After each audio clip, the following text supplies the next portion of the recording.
Assalamualaikum warahmatullahi wabarakatuh. Innal hamdalillahi nahmaduhu wa nusalli wa nusallimu ala rasulihil karim, amma ba'du. Alhamdulillah, jumpa lagi dengan saya di channel Ahyar Channel. Di sini mari kita sama-sama untuk mendengarkan mau'izatul hasanah daripada guru kita Gus Baha. Mari sama-sama kita simak penjelasan beliau tentang kehidupan ini, dan mudah-mudahan apa yang beliau sampaikan dapat menjadikan kita menjadi bertambah keilmuan kita dan juga bertambah. Assalamualaikum warahmatullahi wabarakatuh. Alhamdulillahirabbil alamin, wassalatu wassalamu ala asyrofil mursalin sayyidina wa lana Muhammadin wa ala alihi wa sahbihi ajmain, amma ba'du. Tengarso Ketua Yayasan Al Anwar 3 Dr. Haji Aufal Marom, Tengarso Ketua Staiwar Dr. Haji Abdul Ghafur, wonten Pak Tantowi, wonten Pak Najib sedanten ingkang kula hormati, Pak Ridwan sedanten dosen guru ingkang kula hormati. Niki kula berbeda mek kaji kapit sing grogi niku, kula niku mboten grogi, mriki niki santri niku Ghafur nggih santri kula, terus kula ngajar di sini. Mboten grogi tapi mangkel, mergi seneng mulang kan pidato. Terus kula niku seneng mulang, tapi mboten seneng pidato. Tapi nggih justru kalau mboten seneng pidato itu, nak pidato ganjaran kula gede. Alamate wong apik iku nglakoni barang sing ora seneng. Terus khuffatil jannah bil makarih. Sebab niku wonten santri sing nyanyi-nyanyi kula nggih niki memulai perbandingan madzhab.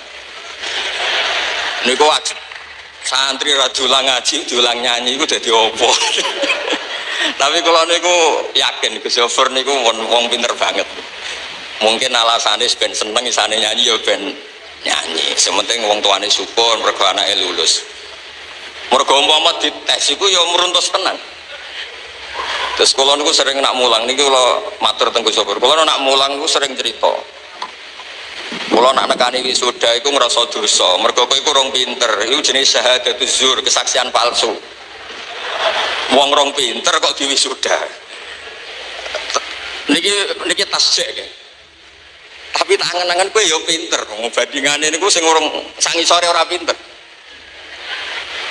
Kula riyen niku kalian Gus Ghafur gak ada kanca, niku wakale ra karuan. Singkat cerita niku MGS kirim surat, pengurus kirim surat. Gurune niku senengnya bukan main karena teguran itu sampai orang tuanya. Bocahnya tenang banget. Bareng ditakoki, "Kenapa engkau tenang?"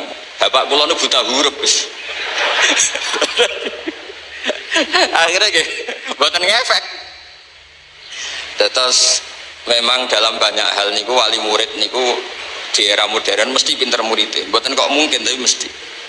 Mergi misalnya kados kula kiai nggih mboten gadah gelar. Mengke sing gadah gelar nggih tinggi anaknya. Kula sebagai kiai Quran itu sering ada wali murid itu menangis. Tak tanya, "Kenapa jenengan menangis?" "Kula maca Quran mboten saged, tapi anak kula nu hafal Quran." Begitu juga banyak di kampung-kampung yang nyuwun sewu orang tuanya itu awam, tapi anaknya saged ngaos teng setek. Makanya cerita yang paling populer di murid-murid Mbah Zubair niki saya diundang sebagai kiai, terus kalau cerita khas kiai bukan sebagai akademisi. Cerita yang paling populer di murid-murid Mbah Zubair itu dulu ada, ini saya ulang-ulang di mana-mana karena itu Mbah Zubair senang cerita itu. Yang bisa merubah nasib itu ya pendidikan. Itu ada kiai top, santrinya banyak. Terus kata murid-muridnya secara kultus pasti orang tuanya lebih pinter. Ternyata orang tuanya dolan itu terus rokokan, gue nyingkrang, pokoknya nggak priayi sama sekali. Masih ditakwil, cara pondok jadab. Jadab itu perilaku yang nggak normal tapi dianggap gadaik. Suatu saat itu nggak bisa ditakwil lagi karena kencing dekat musola. Apa kiai ini? Akhirnya nggak ada yang kuat, tanya sama kiainya, "Pak Yai, tak pikir jenengan alim tuh bapak jenengan banget alimnya, ternyata kencing dekat musola." "Loh, bapakku itu pinter banget karena punya keputusan saya disuruh mondok itu pinter banget, sing goblok ku mbahku." Karena mbahnya nggak mutuskan anaknya mondok sehingga anaknya perilakunya seperti itu. Nah, bapakku pinter banget. punya keputusan terbaik yang punya akibat saya pinter seperti ini. Ya aku di pondokno.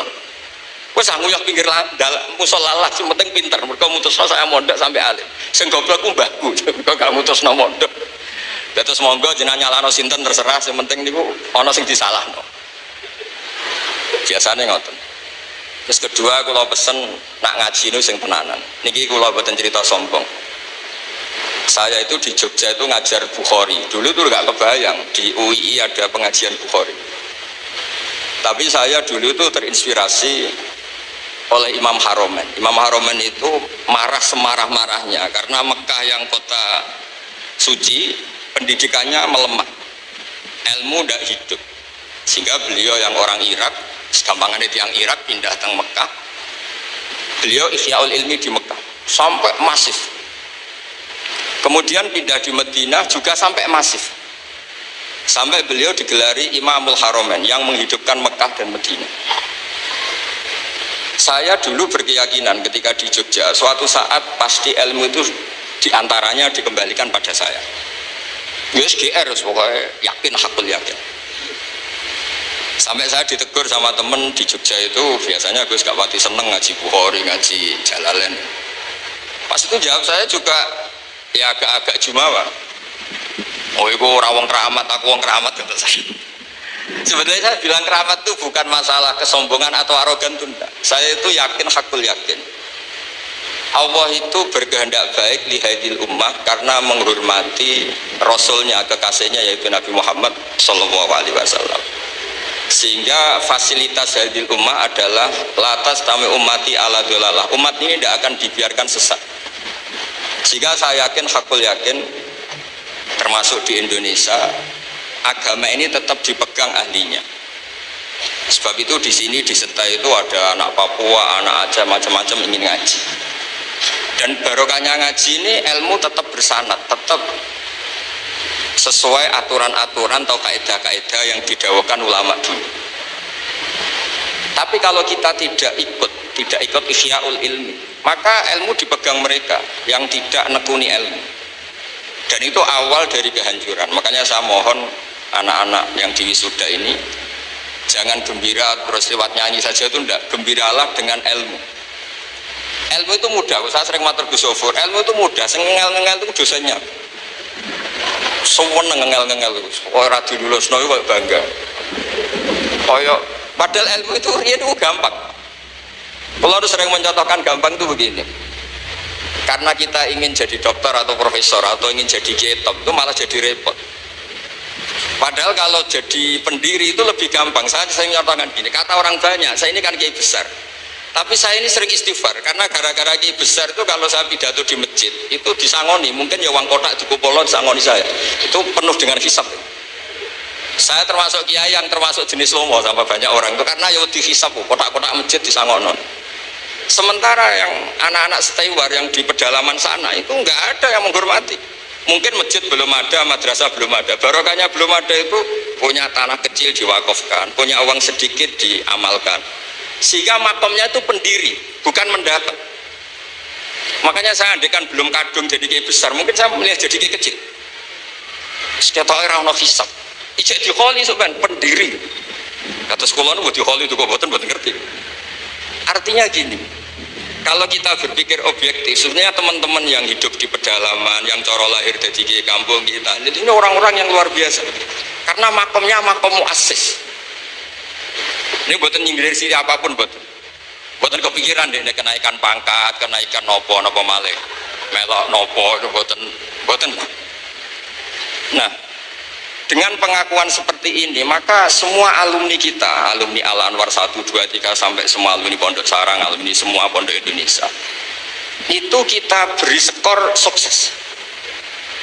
Karena kalau kita tidak berpikir seperti itu, maka terus ini GRT, ini GRW, ini kecamatan, nasional.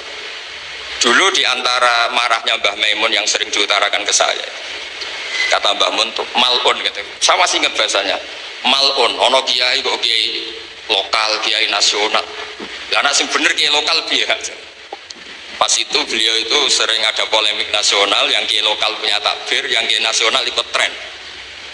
Bangun marah besar karena perbandingannya itu hak sama tidak hak, bukan lokal sama nasional. Ini yang anak-anak harus ngerti. Saya itu merasakan, saya ini kan tidak punya gelar apapun, tapi ketika saya memastikan kalau rofa dibaca rofa, kalau nasob dibaca nasob, kalau jer dibaca jer, kalau maknanya Bukhari ini seperti ini sesuai di kitab Fathul Bari. Singkat cerita itu disepakati oleh pihak UII yang boleh ngajar Bukhari itu saya, dan akhirnya saya ngajar, pernah ngajar lama di masjid Jamek, di masjid utama UII.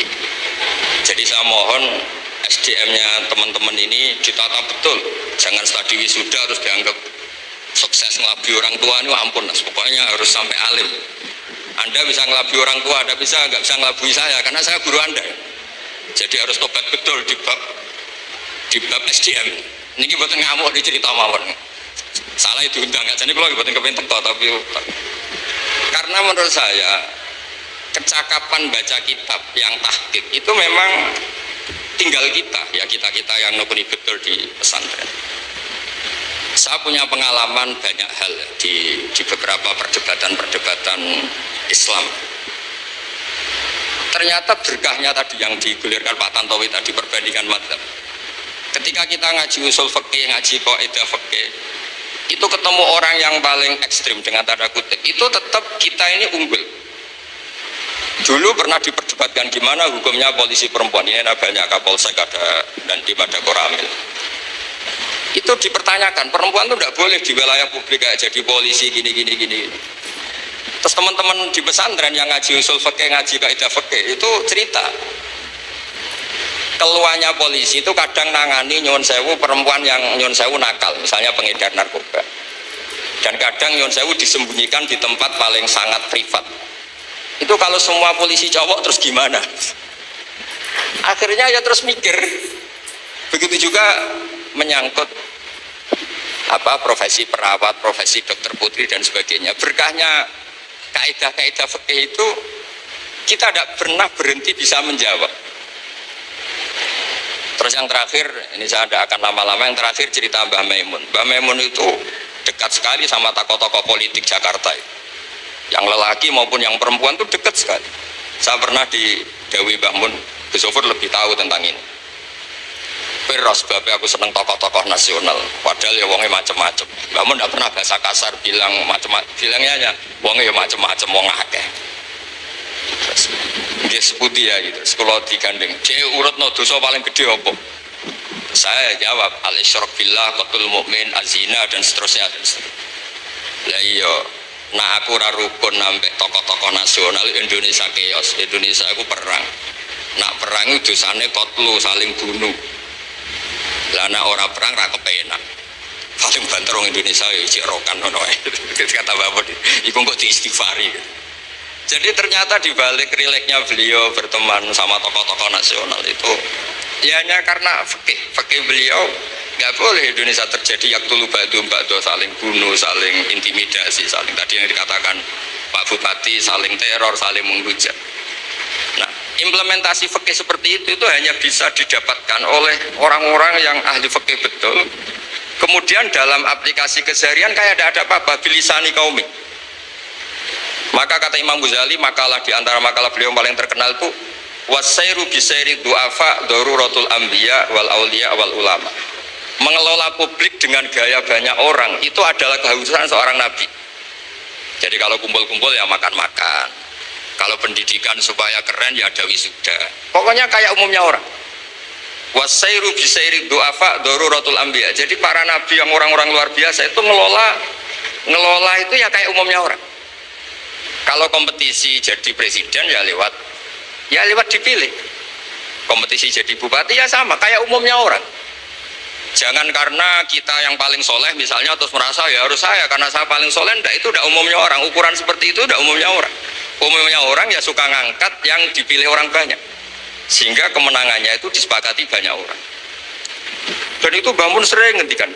Jadi ini pesan sama anak-anak karena saya ada midatoni para kiai, para dosen.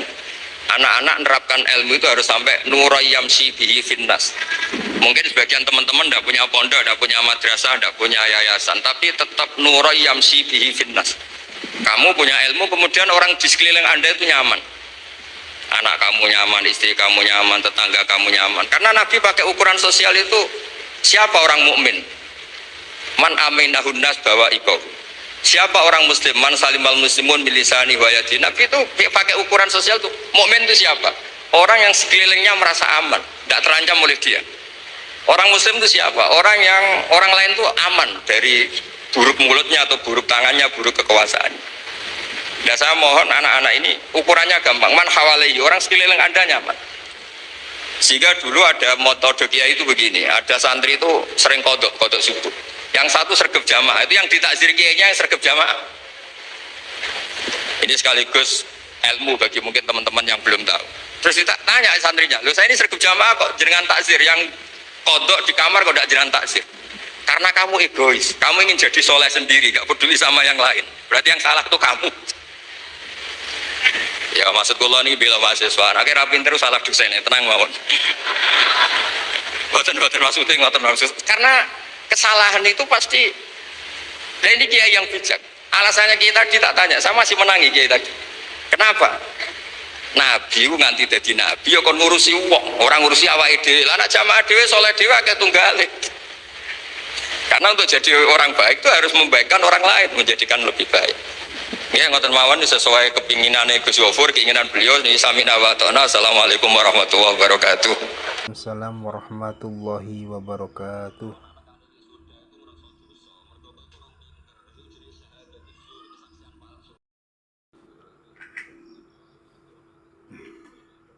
Saudaraku yang dimuliakan Allah Subhanahu wa taala, telah sama-sama kita dengarkan nasihat-nasihat bijak daripada guru kita yaitu Gus Bahar.